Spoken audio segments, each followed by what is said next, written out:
Boa noite, queridos irmãos e irmãs. Bem-vindos ao espaço da Sociedade Espírita de Auxílio e Fraternidade. Obrigado por nos receberem nos seus lares, nos locais onde estiverem nesse instante e quem sabe até quando estiverem em outro momento assistindo a nossa exposição doutrinária. Que Jesus e a sua paz possa estar em cada lugar. Na noite de hoje, como todas as quartas-feiras, nós trazemos uma reflexão com base no Evangelho segundo o Espiritismo, uma das obras básicas da doutrina espírita. Lá no capítulo 11, Amar o próximo como a si mesmo, nós temos os itens 1 ao 4, o tema que será exposto na noite de hoje, que tem por título O Mandamento Maior. Quem vai trazer as reflexões é o nosso querido irmão Maicon Amarante, trabalhador da Federação Espírita do Rio Grande do Sul, na rede federativa, e também trabalhador da Sociedade Espírita Jesus de Santiago, da cidade de Santiago. Seja bem-vindo, Maicon. Sinta-se acolhido por todos nós e fique à vontade para realizar a sua exposição doutrinária. Uma boa exposição, uma boa palestra a todos nós. Uma boa noite, meus amigos, irmãos. Nos dirigimos em especial aos companheiros, trabalhadores, frequentadores da Sociedade Espírita de Auxílio e Fraternidade da cidade de Juí e estendemos os nossos cumprimentos a todos aqueles que nos acompanham pela internet. É uma grande alegria podermos estar aqui, mais uma vez, compartilhando reflexões em torno das abençoadas páginas do Evangelho segundo o Espiritismo. E hoje fomos convidados a refletir a respeito do capítulo 11, dos itens 1 a 4, cujo título é O Mandamento Maior. E é sobre isso que nós vamos conversar agora. Este capítulo começa, como é de costume em Evangelho segundo o Espiritismo, Kardec separa o capítulo começando com alguns trechos dos Evangelhos para logo em seguida explicá-los à luz da doutrina espírita. Por isso, o Evangelho segundo o Espiritismo. E o item 1 começa da seguinte forma, item 1 do capítulo 11. Os fariseus, tendo sabido que ele fechara a boca dos saduceus, reuniram-se. E um deles, que era doutor da lei, propôs-lhe esta questão, para o tentar. Mestre, qual é o maior mandamento da lei? Jesus respondeu: Amarás o Senhor teu Deus de todo o teu coração, de toda a tua alma e de todo o teu espírito. Este é o maior e o primeiro mandamento. E aqui tendes o segundo, semelhante a esse: Amarás o teu próximo como a ti mesmo. Toda a lei e os profetas se acham contidos nesses dois mandamentos. Segundo está em Mateus, capítulo 22, versículos 34 a 40. E aqui nós gostaríamos de fazer uma pausa na nossa leitura e comentar um pouquinho sobre essa passagem. Essa é uma passagem que ela dá o tom, ela explica sobre o que se trata o capítulo 11, quando o mestre nos diz que o maior mandamento é amar a Deus sobre todas as coisas e o próximo como a si mesmo. E adiante ele vai nos dizer: tendes aqui o resumo dos mandamentos. A lei e os profetas se acham contidos nesses dois mandamentos. É interessante nós observarmos, mais uma vez, como se trata de o Evangelho segundo o Espiritismo, ou a explicação das máximas morais do Evangelho segundo os princípios da doutrina espírita, nós buscarmos, por esta razão, as correlações entre o Evangelho e os princípios da doutrina espírita que estão em O Livro dos Espíritos. O Livro dos Espíritos, já na sua folha de rosto, diz que contém a doutrina espírita e que ela vai então ser aprofundada, detalhada nas demais obras. E uma destas obras, o Evangelho segundo o Espiritismo, tem a função de detalhar a terceira parte de O Livro dos Espíritos, que trata das leis morais.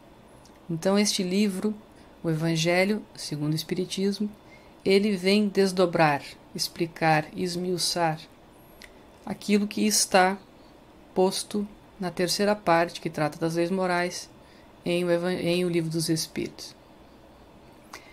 Quando Kardec questiona por que precisávamos do Espiritismo, uma vez que a moral do Cristo já era suficiente, ela não é em nada diferente àquela moral que o Espiritismo nos traz, os benfeitores já nos dizem que era necessário dar o detalhamento, explicar as razões, os motivos, para que as máximas tivessem a sua aplicação.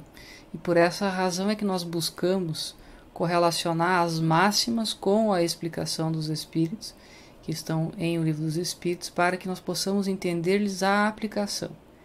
Amar o próximo como a nós mesmos, o que isso significa na prática. Amar a Deus sobre todas as coisas, o que significa isto no dia a dia. Quando nós buscamos esse entendimento, fica mais fácil de aplicá-lo.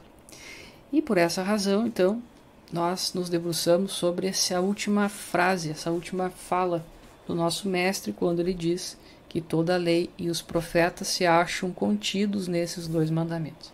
É curioso quando nós observamos este tom, quando ele fala em resumo da lei e dos profetas. Se toda a lei e os profetas se acham contidos nesses mandamentos, é porque eles resumem todo o resto. Vejam o poder, a síntese dessas duas expressões do amor a Deus e ao próximo, o que elas representam como a síntese, a grande síntese de todo o conhecimento, de todas as máximas morais, de tudo que havia sido construído na história através daqueles que vieram antes, daqueles que foram precursores do Cristo. E ao nos depararmos com esta expressão de resumo, de síntese, naturalmente nós lembramos do item 648 do Livro dos Espíritos. Porque lá Kardec faz um exercício de tentar dividir as leis morais para que de forma didática pudessem ser explicadas. E os Espíritos vão dizer que aquela divisão em 10 que nós encontramos lá em O Livro dos Espíritos, a começar pela lei de adoração, a lei de reprodução, de trabalho, sociedade, liberdade e por aí vão, eles nos dizem que elas não são de modo algum absolutas, mas que apenas uma divisão didática que simplificaria a nossa compreensão. E quando Kardec apresenta as 10 leis, ele dá um nome para a última, dizendo que é a lei de justiça, amor e caridade. Não são 3, é uma única e tem esses 3 nomes, é uma única lei, a lei de justiça, amor e caridade. E os benfeitores, ao responderem que, como dissemos, aquelas 10 leis nada tinham de absolutas, eles vão nos dizer também que a última é a mais importante. Por quê? Porque resume todas as outras. Vejam que interessante. Nós aqui já encontramos uma correlação entre o mandamento maior, que está no item 1, do capítulo 11 do Evangelho segundo o Espiritismo, e o item 648 de O Livro dos Espíritos, porque os dois dizem a mesma coisa. Que estamos tratando, ao falar do amor a Deus e amor ao próximo, ou da lei de justiça, amor e caridade, estamos falando de alguma coisa que resume todas as obrigações morais do ser humano, encarnado ou desencarnado. Então, estabelecida essa correlação, como dissemos, nós poderíamos nos perguntar, bom, mas por que nós precisamos então de outras leis? Por que em O Livro dos Espíritos nós temos 10, se uma já resume tudo? É porque, na medida em que nós detalhamos, nós explicamos, fica mais fácil de nós enxergarmos a aplicação. As máximas que são mais gerais e que não apontam caminhos, normalmente nós não a compreendemos ou a aplicamos, muitas vezes, de uma forma totalmente diferente daquilo que se esperava. Não é diferente, por exemplo, na questão 919 de O Livro dos Espíritos, quando Kardec pede um meio prático para que nós possamos nos melhorar desde já. E os benfeitores respondem através do autoconhecimento, conhece-te a ti mesmo. E ele insiste na questão 919A, pedindo que fossem mais claros e específicos, apontando um caminho prático, porque ninguém desconfiava da beleza da máxima, mas a dificuldade estava realmente em aplicá-la. E aí vem Santo Agostinho e mostra na prática como ele fazia. Então, o fato das leis estarem assim divididas é para que elas nos auxiliem na sua aplicação. E o fato de nós termos uma que resume todas as outras nos ajuda a lembrar de uma coisa importantíssima quando nós estamos estudando o Espiritismo, em especial as leis morais, mas que serve para toda a obra de Kardec e dos Espíritos. Nós não podemos estudar nenhum ponto, nenhum tópico de forma isolada. Nós precisamos olhar o conjunto da obra. Estudar as leis morais de forma isolada talvez seja até mesmo entrar em contradição em determinadas circunstâncias. Nós precisamos harmonizá-las, compreender as 10 leis de modo que elas não conflitem umas com as outras e para que sirvam como um norte de aplicação em nossas vidas. Mas elas precisam ser vistas em conjunto. E então, o fato de nós termos uma lei que resume todas as outras é a dica, é a observação da espiritualidade amiga nos dizendo: não esqueçam de olhar o todo, o conjunto. Porque, do contrário, se nós fragmentarmos esse conhecimento, pegarmos as partes sem olhar o todo, nós podemos divergir em interpretações que são conflitantes e essa realmente não é a ideia. Um outro ponto fundamental quando nós falamos de leis morais é que lei moral, como qualquer lei, ela pressupõe direitos e deveres. É algo que nós vamos ver na sequência da nossa fala, mas que nós já precisamos observar. Falar de lei é falar de direito e dever. Então toda lei ela carrega um direito, toda lei carrega um dever. A lei moral não é diferente. Nós temos o direito de receber justiça, amor e caridade, mas também temos o dever de aplicá-lo para com os nossos semelhantes. É algo para observarmos desde então, para que a nossa fala adiante faça mais sentido. Seguindo no nosso capítulo 11 de O Evangelho segundo o Espiritismo, o item 2, Kardec busca em Mateus capítulo 7, versículo 12, a seguinte máxima: fazei aos homens o que gostaríeis que eles vos fizessem, pois é nisto que consistem a lei e os profetas.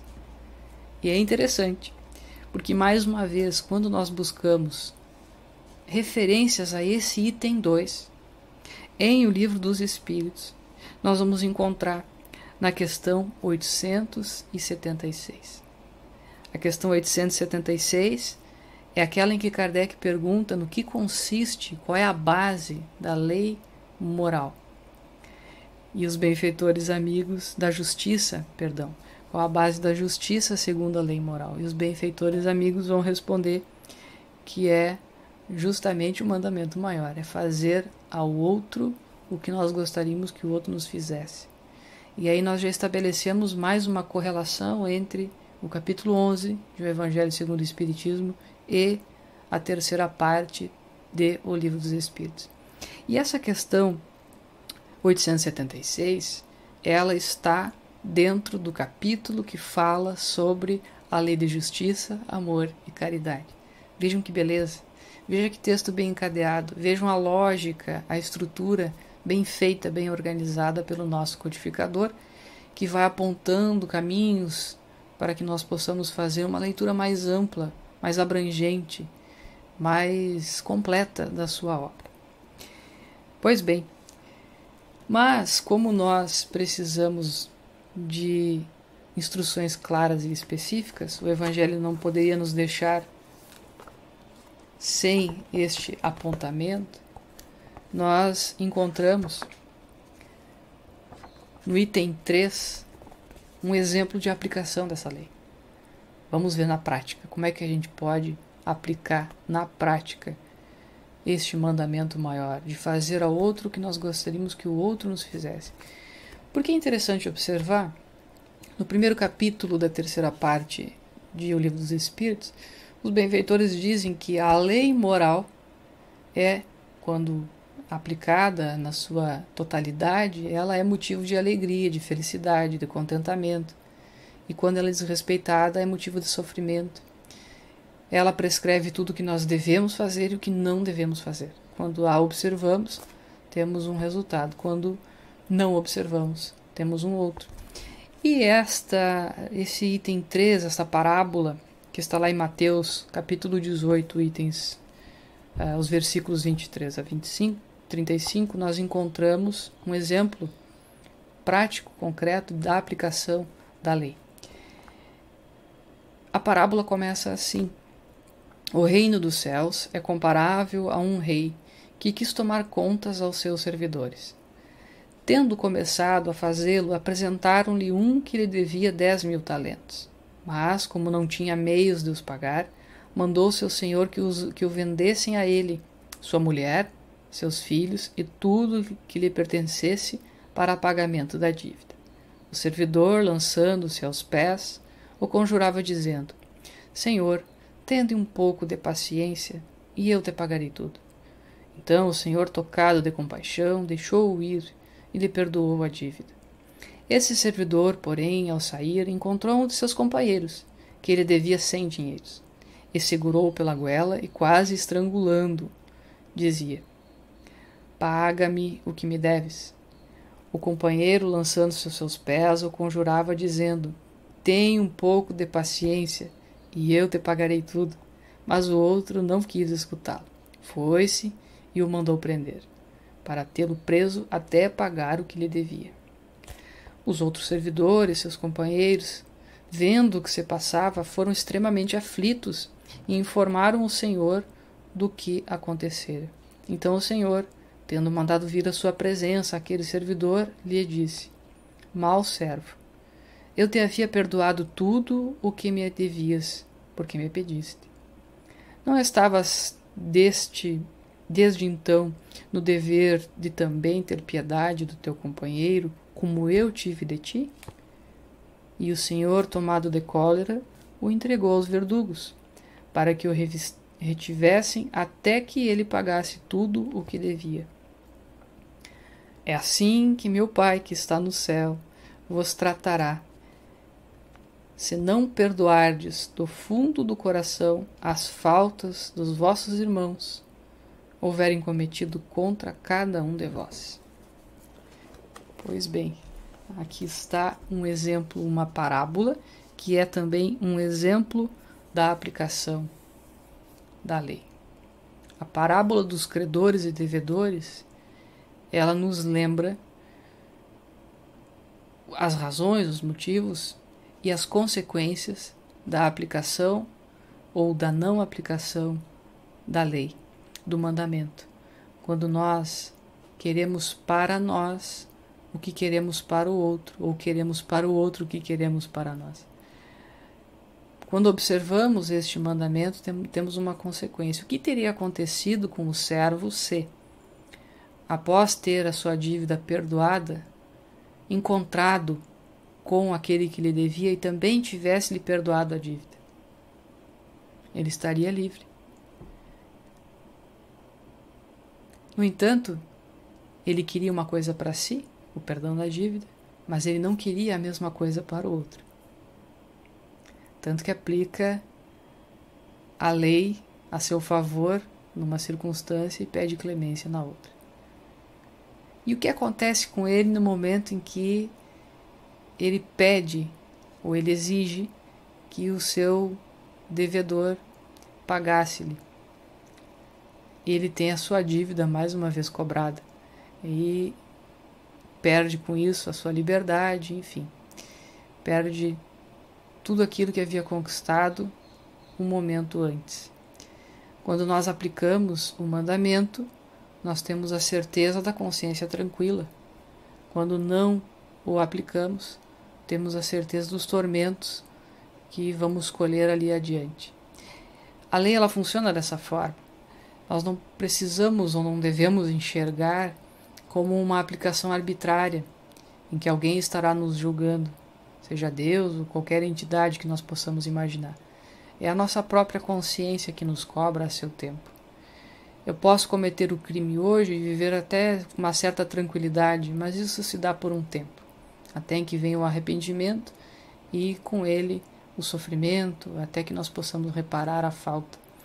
Então, por que a necessidade de reparar a falta se nós simplesmente podemos evitá-la na sua fonte, no seu nascedor? A aplicação da lei do mandamento maior é a oportunidade de nós não sofrermos as consequências ruins da não aplicação deste mandamento, porque o estamos observando. No entanto, como este exemplo trazido na parábola nos traz muitas reflexões no campo prático da vida, nós gostaríamos de explorar um pouco mais o que isso significa na nossa vida do cotidiano. Quando nós nos colocamos numa condição de receber da misericórdia, de receber o amparo de Deus, dos benfeitores amigos, e não nos colocamos na mesma condição como ajudantes dessa mesma misericórdia, desses mesmos benfeitores a quem recorremos, será que nós estamos agindo com equidade, com justiça, com amor e com caridade? Quando eu peço para mim, mas não peço pelo outro? Quando eu faço todo o esforço pelo meu bem-estar, mas não faço pelo bem-estar do outro?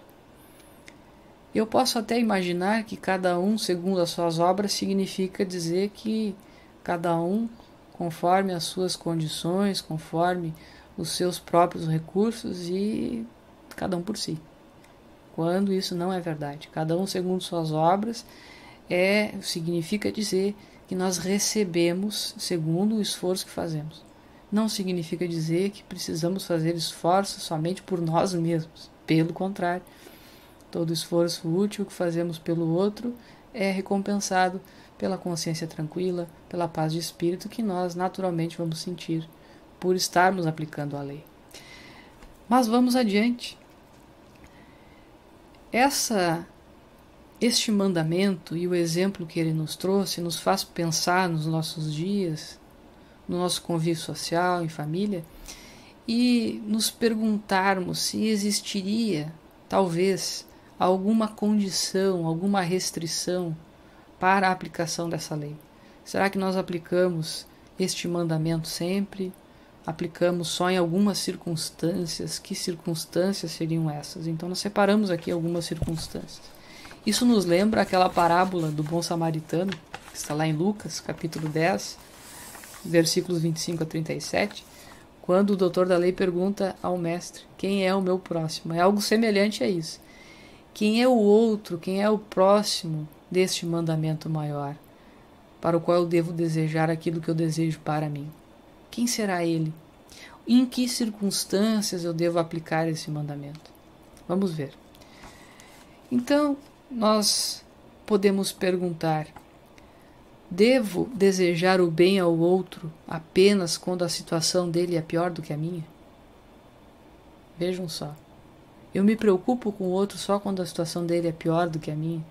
Eu quero o bem do outro apenas quando a situação dele é pior do que a minha? O que isso esconde aqui? A inveja.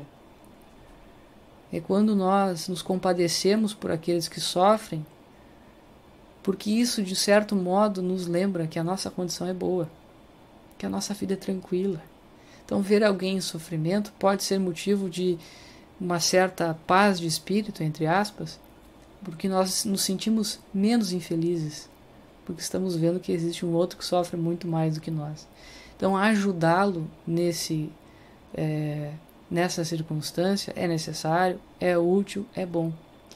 No entanto, quando nós encontramos alguém que consideramos numa condição melhor do que a nossa, e que também precisa de ajuda por alguma circunstância da vida, alguém que tem uma condição econômica, social, ou que nós até considerássemos moral superior à nossa, melhor do que a nossa, precisa da nossa indulgência, da nossa caridade, do nosso auxílio, e nós pensamos duas vezes: será que eu vou ajudar realmente aquele que já está numa condição melhor do que a minha?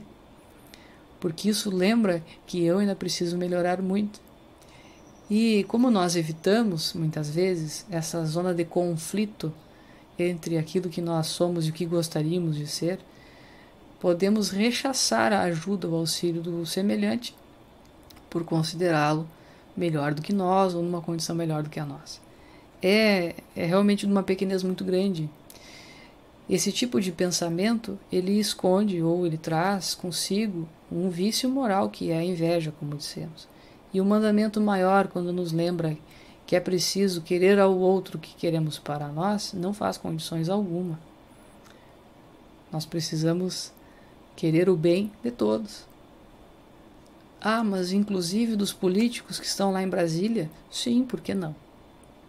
Ah, mas inclusive daqueles que em algum momento da sua caminhada me trouxeram prejuízo? Sim, por que não? Não há condições alguma. Mas vamos adiante. Devo desejar o bem ao outro apenas se ele também deseja para mim? Essa reciprocidade que nós buscamos. Pensemos bem. Será que nós em algum momento não pensamos assim, bom, mas eu não vou ajudar a fulano ou a ciclano, eu não quero o bem ao outro que não me fez o bem quando teve a mesma chance. Quando eu precisava, ele não me ajudou. Eu ajudei 1, 2, 3 vezes e a única vez que eu precisei não fez nada por mim. Agora ele que se vire. Ele que deu um jeito. Será? E isso escancara, mais uma vez, o nosso orgulho e egoísmo. Não há restrições no mandamento. Querer ao outro o que queremos para nós, sempre. Mesmo que ele tenha nos causado algum prejuízo, mesmo que ele não demonstre gratidão pelo bem que o façamos. Porque a gratidão, ela não é uma pré-condição para o bem que nós fazemos.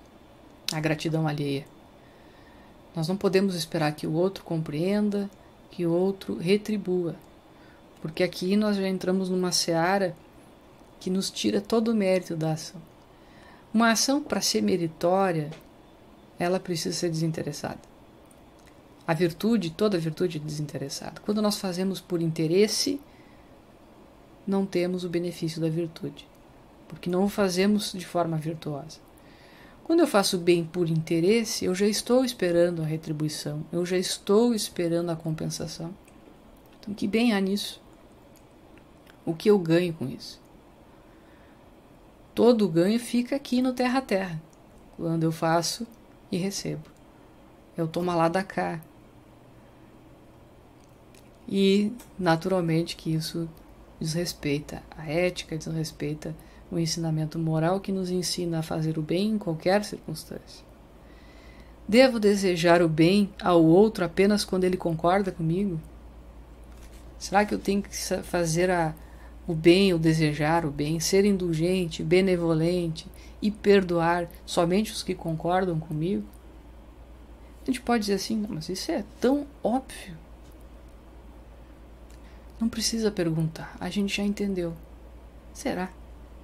Quando nós vemos um mundo como o nosso, que vive tão polarizado, com tantas disputas, no campo social, no campo da política, no campo das relações, tantas polarizações, pessoas das quais nos afastamos.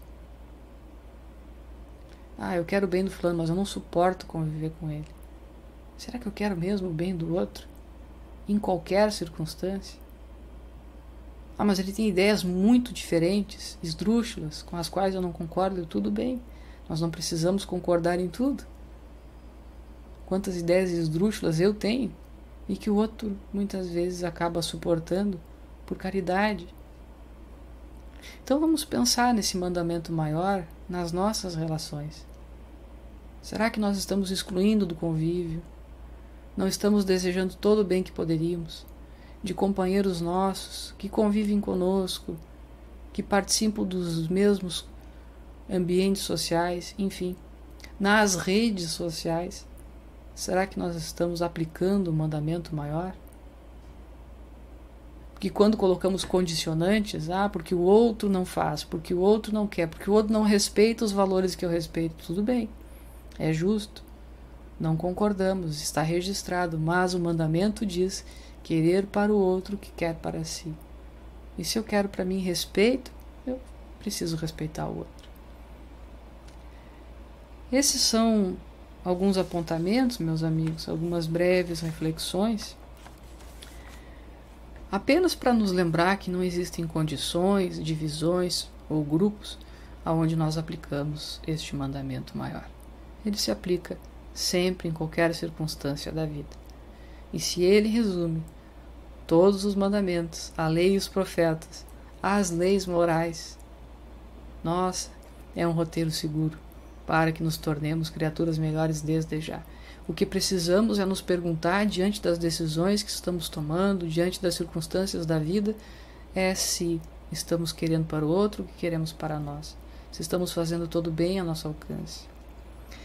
E assim, meus amigos, lembrando uma reflexão trazida por Kardec no item 4 do capítulo 11, em que ele diz que o mandamento maior é a expressão mais completa da caridade. Caridade que já foi citada indiretamente nas nossas reflexões como benevolência, indulgência e perdão. A indulgência se refere ao meu sentimento quando eu estou em contato com outro, o que eu sinto pelo outro, ou o que o outro desperta em mim de sentimentos, de emoções. Essa indulgência nos lembra que, independente das ações do outro, meu sentimento precisa ser bom, porque é isso que eu gostaria de receber. A benevolência nos lembra a sermos bons nas ações, a entregarmos o bem em forma de ação, de coisas que nós fazemos nesse mundo material. Não é apenas no mundo íntimo dos sentimentos, como a indulgência. Ele já nos exige a ação, fazer o bem. Que também pode estar desconectado da indulgência. Quando eu faço o bem por interesse, eu não estou sendo indulgente. Mas quando eu me conecto com o sentimento, com a emoção, a indulgência, levando a benevolência, fazendo o bem, entregando o bem para aquele que precisa. E finalmente o perdão, porque eu posso ser indulgente, benevolente, eu senti o bem, eu fiz o bem e recebi em troca a ingratidão, o desrespeito, a indiferença. E ainda assim, perdoo. Porque o mandamento maior nos pede querer pelo outro o que queremos por nós mesmos. Amar a Deus sobre todas as coisas e ao próximo como a si mesmo na prática, meus amigos. É lembrar desse mandamento a cada ação, a cada pensamento, a cada oportunidade que temos de nos reconciliar com os nossos adversários. E o que pedimos nesse momento é que possamos carregar nos nossos corações esses ensinos do Evangelho, esses ensinos da obra espírita, para que eles se tornem uma fortaleza nas nossas vidas. E pedimos, mais uma vez, licença aos amigos para que possamos, nesse instante, elevar o pensamento ao alto, pedindo aos benfeitores amigos que nos concedam a clareza de pensamentos, para que as reflexões de hoje possam tocar as fibras íntimas da nossa razão, do nosso pensar, transformando o nosso agir, mas também que nos ajudem a sentir, para que o amor do Pai possa se refletir no amor que nós temos por nós e pelo outro. Não um amor que é puro sentimento, porque ainda não o compreendemos, mas o amor que se expressa na ação do bem, da caridade, do amor ágape, daquilo que fazemos pelo semelhante. Pedimos a esses benfeitores amigos que nos ajudem a compreender que, se perdoamos e sentimos a necessidade de perdoar, ainda que isso seja difícil, lembrar que nós precisamos muito mais ser perdoados. E o quão difícil seriam as nossas vidas se não o fôssemos. Nos ajudem, benfeitores amigos, para que possamos carregar a caridade no nosso sentir, no nosso pensar, no nosso agir. Ajudem-nos a estender a mão ao que necessita, a estender um bom pensamento a todos que precisam, a recolher na nossa intimidade o amor que o nosso Pai tem a nos dar. Agradecemos mais uma vez, meus amigos, pela oportunidade abençoada de aqui estarmos e que o Mestre e amigo Jesus possa permanecer conosco hoje e sempre. Obrigado, Maicon. Sempre aos finais da exposição doutrinária, nós temos um momento do passe espiritual. Antes de fazê-lo, antes de iniciarmos, lembramos dos nossos números de atendimento fraterno que foram colocados antes do início da nossa exposição de hoje. Lá nós temos os números do WhatsApp que atendem aqueles que desejarem fazer um contato com um dos nossos atendentes fraternos para uma conversa. Então, nesse instante, no momento do passe espiritual, nós convidamos a todos a elevar o pensamento a Deus. Se assim desejarem, podem fechar os olhos e a Deus podemos agradecer pela oportunidade da vida e pela oportunidade desta encarnação. Rogar a Ele as bênçãos para os nossos dias difíceis, dias de atribulações, mas que com o seu amparo possamos nos fortalecer na fé e na esperança de que dias melhores virão, desejando também essa harmonia e essa paz àqueles que convivem conosco, no nosso lar e no nosso trabalho, e desejar também ao mesmo tempo que essa mesma esperança seja derramada sobre os nossos irmãos da humanidade, sobre os comandantes das nações, e que onde eles estiverem também possam se fortalecer na fé, na caminhada do mundo melhor que está por vir, um mundo de regeneração. Muita paz também possa envolver o nosso querido Maicon na sua tarefa de trabalhador da seara do Mestre, na divulgação da doutrina espírita a tantos corações. A ele o amparo e também a sua família.